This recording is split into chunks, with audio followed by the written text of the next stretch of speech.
내일은 발렌타인데이라고 그래요. 무슨 날인지 아시죠, 그죠? 여자분들이 남자분들에게 초콜릿 같은 이런 것들을 주는 날이라고 그래요. 이게 왜 생겼는가 한번 알아보니까 이게 3세기까지 올라가더라고요. 로마 시대까지 올라가더라고요. 그때 당시에는 이 처녀 총각들이 결혼하려고 하면은 이 로마 황제의 허락을 받아야, 이 영주의 허락을 받아야 되는 이런 그런 전통들이 있었는데, 이 허락을 받지 않고 결혼하는 처녀 총각을 결혼하게끔 허락해준 이 발렌타인이라는 사제가 있었답니다. 이 일 때문에 이 발렌타인 사제가 죽임을 당해요. 순교를 당했다는 거예요. 그래서 그것을 기념해서 발렌타인데이를 만들었다 그럽니다. 그래서 이걸 사랑을 전달하는, 조그마한 이 초콜릿으로 사랑을 전달하고 연결하는 그런 일들을 행한다 그래요. 근데 여러분 2월 14일만 그런 날이 있는 게 아니고 보니까 1월 달도 있고 3월 달도 있고 4월, 5월, 6월, 12월까지 다 있더라고요. 1월 달은 뭐냐면 다이어리 데이라고 그러더라고요. 이게 뭐냐면 서로 연인끼리 일기장을 서로 나누는, 무슨 의미인지는 잘 모르겠지만 그런 날이 있대요. 3월 달은 화이트데이라고 사탕을 이렇게 서로 나누는, 남자분이 여자분에게 주는. 그리고 4월 달에는 블랙데이라고 있다네요. 근데 이게 무슨 블랙데이가 뭐냐고 알아보니까 2월에 발렌타인데이 때 초콜릿 못 받은 사람들, 3월 달에 화이트데이 때 사탕 못 받은 사람들이 모여서 짜장면 먹으러 가는 날이 블랙데이. 아마 저는, 그리고 여기 계신 분들 중에 대다수는 짜장면 먹으러 가야 안 되겠나. 여러분 이렇게 상술 마케팅의 일환으로 이런 일들을 자꾸 이렇게 부각시키는 그런 면도 없지 않아 있습니다만은, 근데 이제 이런 것들을 보면서 서로 선물을 나누는 것은 그냥 서로에게 소소한 기쁨과 행복이 된다라는 생각을 좀 해보게 됩니다. 그리고 이 선물이라는 것이 작은 것이라 할지라도 사랑을 이렇게 나누고 사랑을 이렇게 표현하는 방법이 되지 않겠나, 이런 생각들을 해보게 돼요. 여러분, 우리가 지금 이제 에베소서를 계속 살펴보고 있는데 1장, 2장의 내용을 볼 때 바울이 이 에베소 교회 성도들에게 이야기하는 것은 어떻게 표현하면 하나님의 선물이다라고 이렇게 표현할 수도 있겠다 싶습니다. 원래 그 사람들은 하나님과 거리가 있었던 사람들이고, 또 하나님의 백성이라고 하는 유대인들과 함께 할 수 없는 이방인들이었거든요.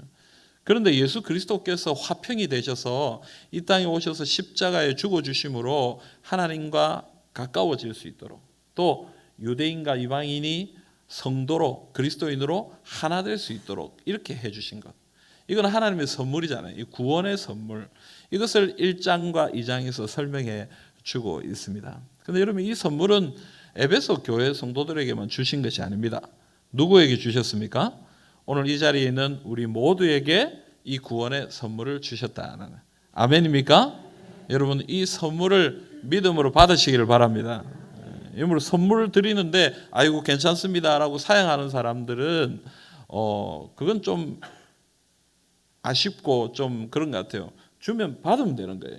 오늘 또 우리 주님께서 이 구원의 선물을 주십니다. 오늘 이 자리에 오신 많은 분들 가운데 아직도 이 선물을 내가 못 받았다 싶은 마음이 드시는 분들이 있으면 하나님이 주시는 선물 받으시길 바랍니다. 예수님 이 복음을 믿음으로 마음속으로 믿으시고 하나님의 자녀가 되고 구원 얻는 그런 은혜가 오늘 우리 가운데 있기를 간절히 소망합니다. 그런데 여러분, 이렇게 1장, 2장에는 이 에베소 교회 성도들이 누린 이 선물에 대해서 이야기하고, 이제 오늘 우리가 읽은 3장에 와서 바울이 자기 자신에게 먼저 좀 이야기를 합니다. 3장 1절 말씀 우리 같이 한번 읽어볼까요? 3장 1절입니다. 이러므로 그리스도 예수의 일로 너희 이방인을 위하여 갇힌 자 된 나 바울이 말하거니와. 아멘. 아멘. 여러분, 지금 3장에 와서 바울이 자기 자신에 대해서 얘기하는데요. 나는 어떤 사람이냐? 나는 그리스도 예수의 일로 너희 이방인을 위하여 갇힌 자 된 바울이다, 이렇게 얘기하고 있어요. 지금 바울이 어디에 있다고? 갇혀 있다. 감옥에 갇혀 있다. 그래서 우리가 알다시피 이 에베소서, 빌립보서, 골로새서, 빌레몬서 이 네 권의 책을 이 서신을 뭐라고 그래요? 무슨 서신이라고 불러요? 예? 그 바울 서신인데 바울 서신 안에서 뭐라고 불러요? 옥중서신. 감옥 속에서 쓴 책이다, 편지다. 이렇게. 그래서 바울이 사도행전 25장에 보면은 많은 사람들의 이 상소, 이 고소를 당해가지고 로마 총독인 베스도 앞에서 재판을 받는 장면이 나와요. 근데 재판을 받다가 이 바울이 뭐라고 하냐면 나는 가이사에게 상소한다. 나는 가이사에게 심판받을. 왜냐하면 난 로마 시민이기 때문에 로마 황제의 심판을 받겠다.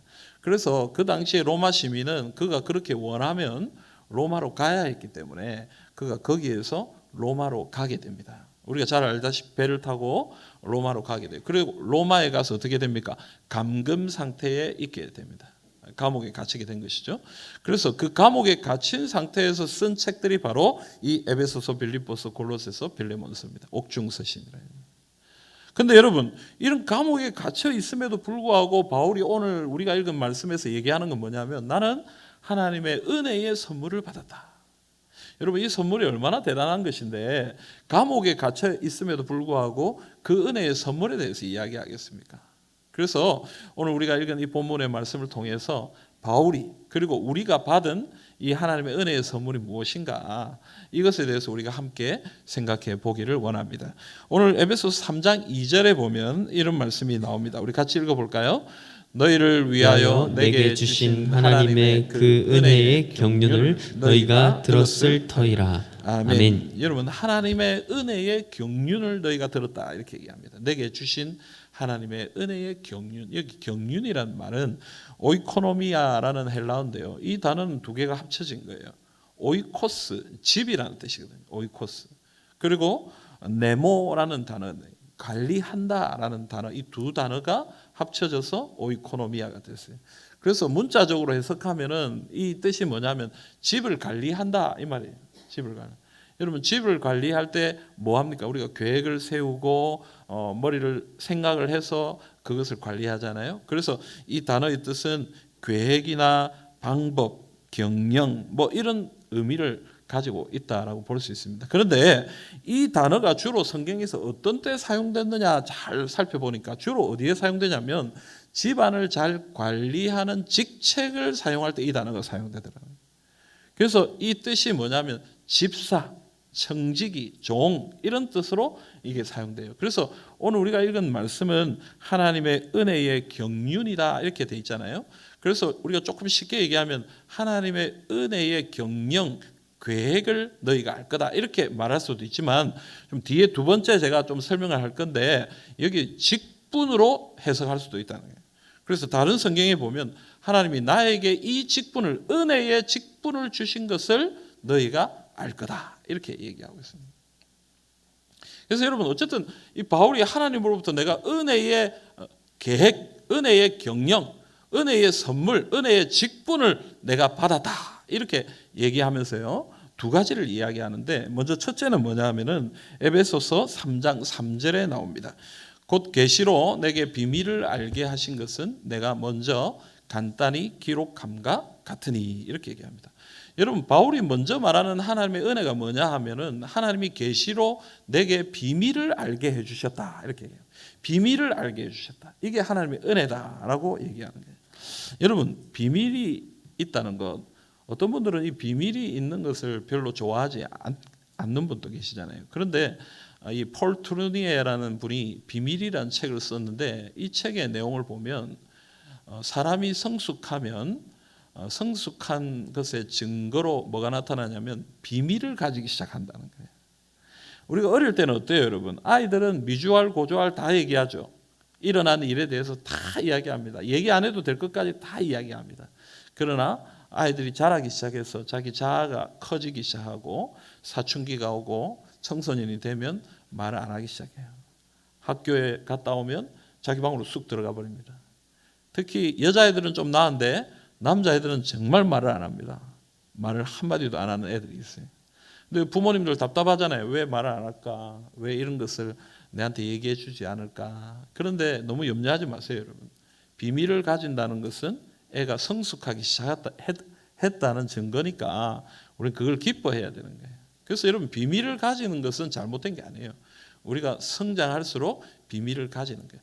근데 여러분, 이 폴 트루니에가 또 한 가지 더 얘기하는데 사람은 다 비밀을 가지고 있는데 이 비밀을 나누는 것, 비밀을 알려주는 것, 이것이 뭐의 증거라는 거예요? 내가 너와 참 친한 사이다라는 것의 증거가 된다는 거예요. 그래서 내가 그 사람을 사랑하고 그 사람을 신뢰하고 그 사람과 친하기를 원한다면 뭐를 나누기 시작하는 거예요? 비밀을 나누기 시작하는 거예요. 그러니까 여러분들 누구랑 친해지기를 원하면요, 비밀을 이야기하세요. 내가 알고 있는, 내가 가지고 있는 그 비밀을 함께 나누면 그게 친해지는 방법이 된다는 거예요. 근데 여러분, 하나님이 우리에게 비밀을 가르쳐 주셨다.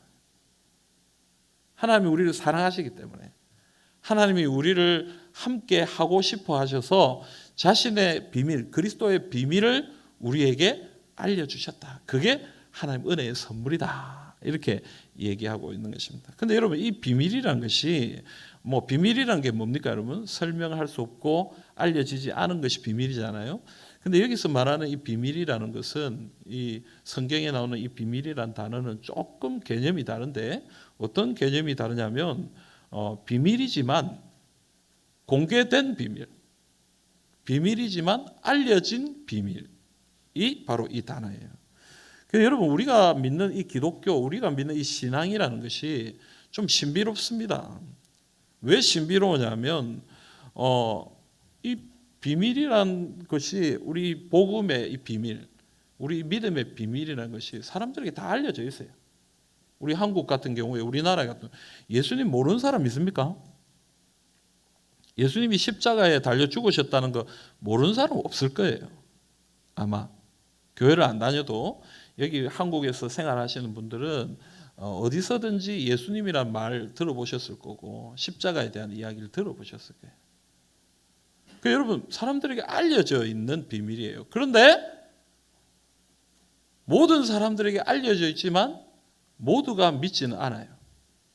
모두가 알고 있지는 않아요. 우리는 그걸 알죠? 그걸 믿어요? 그것을 깨달았어요? 그러나 그것에 대해서 알고는 있지만 그것을 믿음으로 받아들이지 않는 사람들이 있어요. 그것을 깨닫지 못하는 사람들이 있다라는 거예요. 그래서 여러분, 모두에게 알려져 있지만 모르는 사람들이 많은 이 땅에서 우리가 그것을 알게 되었다는 것이 은혜예요. 하나님의 은혜예요. 우리가 그걸 알게 됐잖아요. 우리는 그걸 이해하는 거예요. 그걸 믿는 거예요. 여러분, 성경을 읽으면 이해가 되는 거예요. 성경을 읽으면 재미가 있어요. 어떤 분들은 성경을 보면 잠이 오고 힘들고 이게 무슨 말인가 이런데, 우리는 믿음이 있으니까 성경을 읽으면 하나님의 은혜가 있어요. 그러니까 여러분, 비밀을 알게 해주신 하나님의 은혜가 우리에게 주어졌다라고 그렇게 얘기하는 것입니다. 여러분, 이 비밀이 뭡니까? 에베소서 3장 6절에 이렇게 얘기하고 있습니다. 우리 같이 읽어볼까요? 이는 이방인들이 복음으로 말미암아 그리스도 예수 안에서 함께 상속자가 되고 함께 지체가 되고 함께 약속에 참여하는 자가 됨이라. 아멘. 여러분, 이 복음으로 말미암아 우리가 하나님의 자녀가 되고 함께 상속자가 되고 함께 지체가 되고 함께 약속에 참여하는 하나님의 백성이 된 것, 이 복음으로 구원받은 것이 바로 그 비밀이에요. 여러분, 우리에게 이 비밀을 알려주셨어요. 예수 그리스도를 믿는 사람들은 하나님의 자녀가 되고 교회 성도로 하나가 된다. 하나님과 하나 된다. 이 은혜를 우리에게 알려주신 것이 하나님의 선물이다. 여러분, 이 선물을 믿음으로 받으시고 하나님께 감사하시기를 간절히 소망합니다. 근데 여러분, 이 시간 한번 물어봅시다. 이 구원이 여러분들에게 정말 선물입니까? 기쁜 선물입니까? 아멘이죠. 근데 여러분, 솔직하게 저도 제 자신의 설교를 준비하면서 가만 보니까 하나님이 나에게 주신 이 구원의 은혜, 이것을 깨닫게 해주신 이 은혜를 우리가 정말 감사하지 못하고 지나갈 때가 참 많다라는 생각을 해봐요. 그냥 마치 이게 당연한 것처럼, 이렇게 살아가는 것이 그냥 원래 그랬던 것처럼 감사와 감격과 기쁨이 없이 우리가 살아갈 때가 참 많다, 이런 생각을 해보게 됩니다. 여러분, 최근에 참 많이 불렀던 그리고 많이 들었던 찬송 중에 이런 복음성가가 있습니다. 은혜라는 찬송인데요, 제가 가사를 한번 읽어드릴게요. 내가 누려왔던 모든 것들이, 내가 지나왔던 모든 시간이, 내가 걸어왔던 모든 순간이 당연한 것 아니라 은혜였소. 아침 해가 뜨고 저녁에 노을, 봄의 꽃향기와 가을의 열매, 변하는 계절의 모든 순간이 당연한 것 아니라 은혜였어. 여러분, 우리가 이 세상에 살아가는 이 모든 것들이 참 은혜고 하나님의 사랑인데 우리는 이게 너무 당연한 것으로 생각하면서 그냥 그렇게 살아갈 때가 참 많다라는 것을 고백하는 찬송이죠. 그래서 후렴은 그렇게 얘기해요. 모든 것이 은혜, 은혜, 은혜. 아멘입니까? 여러분 이 찬양 아시죠? 그죠? 한번 불러볼까요? 한번 가사를 보시면서 한번 찬양을 해보겠습니다.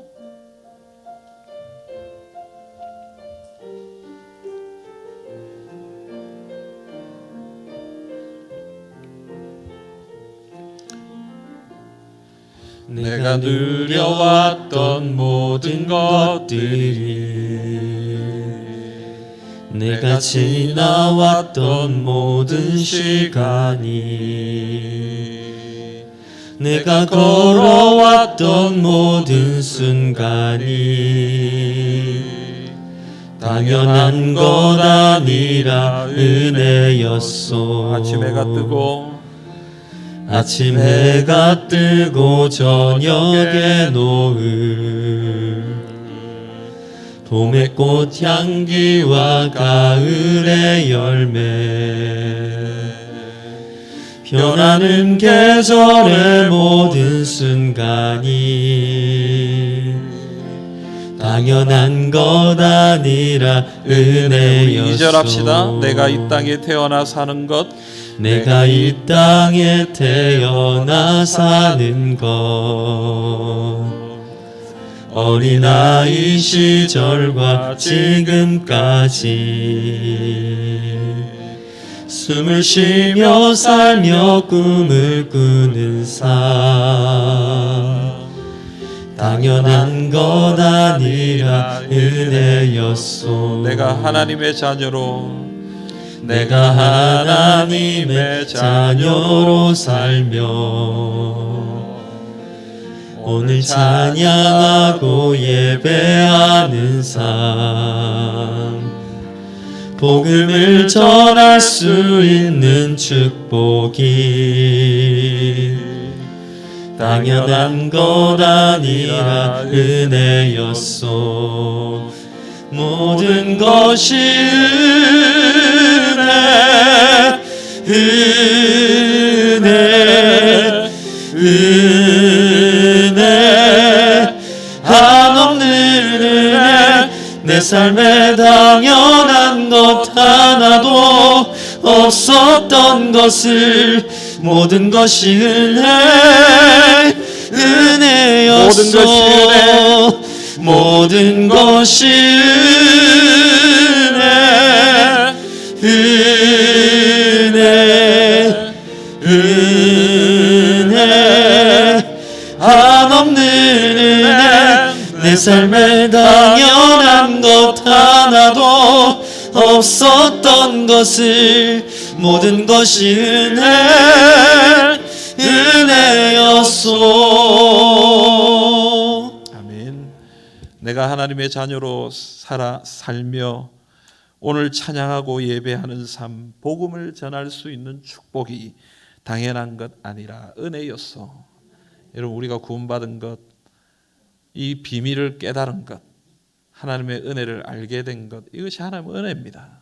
우리는 마치 당연한 것처럼, 마치 원래 그랬던 것처럼, 그냥 그렇게 살아왔던 것처럼 무덤덤하게 살아가지만 그것은 하나님 우리에게 주신 너무 놀라운 은혜의 선물입니다. 오늘 우리가 이 선물을 믿음으로 받을 수 있기를 간절히 소망합니다. 에베소서 3장 5절 말씀에 보면요, 이제 그의 거룩한 사도들과 선지자들에게 성령으로 나타내신 것 같이 다른 세대에서는 사람의 아들들에게 알리지 아니하셨으니. 여러분, 신약 성도들, 신약 교회, 초대교회 성도들에게는 이 복음으로 하나님께서 계시로 이 비밀을 알려주시고 나타내 주셨지만 다른 세대에서는 사람의 아들들에게 이것을 알리지 않았다라고 얘기합니다. 다른 세대는 어디를 말합니까? 구약입니다. 구약 시대에는 예수 그리스도를 알려주시지 않았습니다. 십자가의 사랑이 있다는 것을 그들은 몰랐습니다. 그러나 오늘 우리는 이 사랑을 압니다. 그것을 깨달았습니다. 그 비밀을 붙들었습니다. 그게 하나님의 은혜예요. 우리에게 이 구원의 은혜를 알게 하신 것이 하나님의 은혜의 선물이다라고 바울이 그렇게 얘기하고 있는 것입니다. 여러분 이것을 꼭 붙드시고 오늘 하나님 앞에 감사하는 복된 시간이 되기를 간절히 소망합니다. 두 번째로 여러분 바울은 두 번째 선물로 뭐라고 얘기하냐면 내가 복음을 위하여 일꾼이 되었다 이렇게 얘기합니다. 하나님이 나를 일꾼 삼아 주신 것 그것이 두 번째 선물이다. 에베소서 3장 7절 말씀입니다. 우리 같이 읽어봅시다. 이 복음을 위하여 그의 능력이 역사하시는 대로 내게 주신 하나님의 은혜의 선물을 따라 내가 일꾼이 되었노라. 아멘. 여러분 바울은 자신이 하나님의 일꾼이 되었다라고 그렇게 얘기합니다. 그게 하나님의 선물이다. 그런데 이 일꾼 된 것은 내가 하나님의 일꾼이 되고 싶어서 내가 되고자 해서 된 것이 아니라 하나님의 능력이 역사하시는 대로 되었다. 여기서 역사하신다라는 말은 이 에네르게이아라는 헬라어인데 우리가 요즘에 영어로 하면은 에너지라는 말이 여기서 나왔어요. 그래서 하나님이 움직이는 힘, 하나님의 능력, 그것의 역사하심을 통해서 바울이 하나님의 종이 되고 하나님의 일꾼이 되었다. 그렇게 얘기하는. 여러분 사도행전 9장에 보면 사울이 예수 그리스도를 믿는 사람들을 박해하기 위해서 다메섹으로 가는데 그때 그 길 가운데서 도로 가운데서 예수님이 사울에게 나타나십니다. 그리고 그 사울을 변화시킵니다. 하나님의 은혜로 하나님의 능력으로 사울을 변화시켜서 사도가 되게 하시고 복음을 위하여 살게 하셨다라는 거예요. 그래서 자기의 힘으로 자기가 원해서 주의 일꾼이 된 것이 아니라 하나님의 능력으로 하나님의 은혜로 그가 복음의 일꾼이 되었다라고 얘기하고 있는 것입니다. 그러므로 여러분 우리가 주님의 일꾼 되었다라는 것이 하나님의 은혜입니다. 하나님이 우리를 일꾼으로 삼아주셨다는 게 하나님의 은혜인 거예요. 왜냐하면 오늘 우리가 읽은 본문 뒤에 보면 3장 8절에 이런 말씀이 나와요. 모든 성도 중에 지극히 작은 자보다 더 작은 나에게 이 은혜를 주신 것입니다. 바울이 뭐라고 고백하면 나는 정말 지극히 작은 자 중에 작은데 그런 나에게 이 일꾼 되는 은혜를 주셨다. 나는 힘이 없고 나는 연약하지만 그러나 주님의 은혜로 내가 하나님의 일꾼이 되었다. 그래서 하나님께 감사한다. 그렇게 얘기하고 있는 것입니다. 여러분 우리는 참 보잘것없잖아요. 우리는 연약하잖아요. 우리는 힘이 없어요. 우리가 좀 사람들 사이에서는 좀 그럴듯하고 좀 그럴지 모르겠지만 그러나 하나님 보시기에는 우리 다 연약하고 부족한 사람들. 그런데 하나님이 우리를 사랑하셔서 주의 일꾼으로 목사로 장로로 권사로 집사로 또 성도로 우리를 세워주신 거잖아요. 그러니까 여러분 우리는 그것에 감사해야 돼요. 그리고 겸손해야 돼요. 내 힘으로 하는 게 아니니까. 내 능력으로 이 일을 감당하는 것이 아니니까 하나님이 나를 세워주신 것에 감사하고 겸손하게 주님의 일을 섬겨야 된다. 또 반대로 여러분 한 가지 더 생각할 것은 저는 이 겸손이 너무 심해도 안 된다는 생각을 하게 돼요. 여러분 왜냐하면 하나님이 나를 세우시고 나와 함께 하시니까 내 힘으로 하는 게 아니라 내 능력으로 하는 게 아니라 하나님이 우리를 세우시고 하나님이 우리에게 능력을 주시는 것이니까. 그럼 우리는 부족하지만 나는 연약하지만 그래도 주님이 나를 세우셨다면 그 주님을 믿고 담대히 나아가야 되는 거예요. 여러분 여호수아가 모세의 뒤를 이어 후계자가 되었을 때에 하나님이 여호수아에게 뭐라고 얘기하십니까? 두려워하지 마라. 여러분 왜 두려워하지 말라고 얘기해요? 여호수아가 너무 두려워하니까. 두려워할 수밖에 없잖아요. 모세같이 위대한 이 지도자 다음의 지도자가 되는 건데 내가 어떻게 그런 일을 할 수 있습니까? 그러나 하나님 말씀하시는 거예요. 내가 너와 함께 하겠다.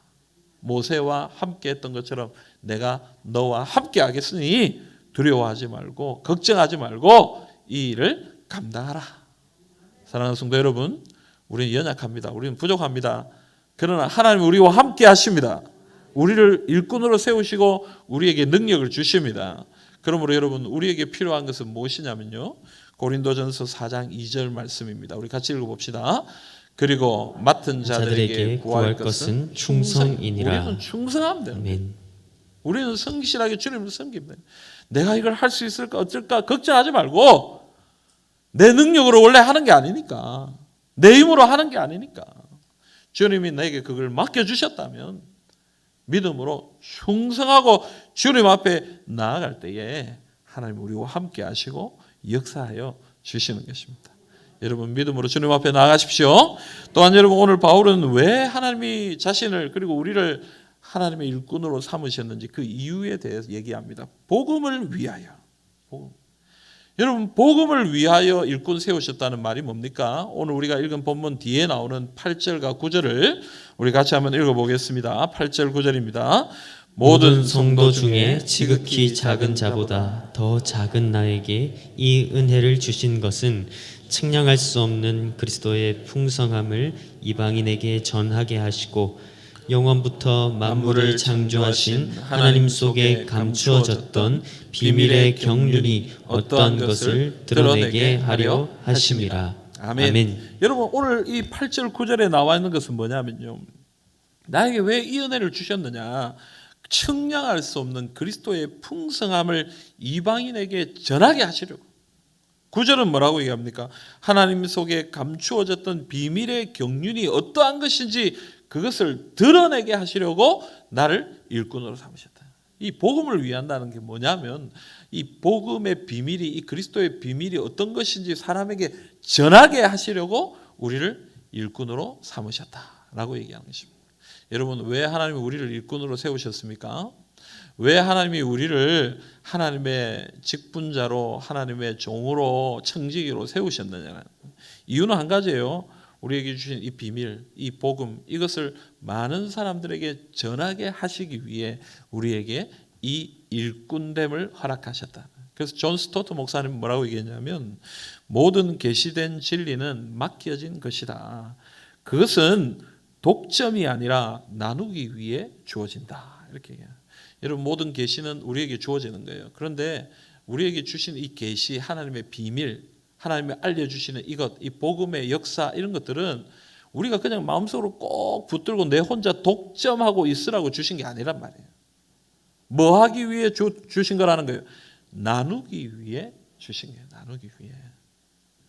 여러분 이런 비유가 좀 그렇습니다만은 여러분 바이러스가 왜 무섭습니까? 여러분 바이러스가 왜 무섭습니까? 내 혼자 이렇게 가지고 있었는데 만나다 보니까 2사람, 3사람, 4사람 확산되는 거예요. 마치 그와 같이 복음이 전해지기를 원하시는 거예요. 바이러스 말고 복음이 전해지기를 원하는 거예요. 그게 제자예요, 제자. 예수님이 12명의 제자를 키우시고 12명이 한 명씩 복음을 전하면 얼마나 되겠어요? 그게 쫙쫙쫙쫙 펼쳐지면 복음이 얼마나 세상에 퍼져나가겠느냐라는 거예요. 그래서 그 일을 우리에게 맡기시기 위해 우리를 일꾼으로 삼으셨다라고 그렇게 얘기하고 있는 것입니다. 여러분 에베소서 3장 13절에 보면은 이런 얘기가 나옵니다. 우리 같이 읽어봅시다. 그러므로 너희에게 구하노니 너희를 위한 나의 여러 환난에 대하여 낙심하지 말라. 이는 너희의 영광이니라. 아멘. 아멘. 여러분 지금 바울은 감옥에 있고요. 또 오늘 이 13절에 뭐라고 얘기하냐면 내가 여러 환난을 당했다 이렇게 얘기합니다. 그런데 이것이 너희에게 낙심이 되지 않았으면 좋겠다. 복음을 위해 살다 보면 이런 어려움을 당하고 환난을 당하고 고난을 당하지만 그러나 오늘 바울이 뭐라고 얘기합니까? 이것이 너희의 영광이다. 이것이 너희의 영광이다.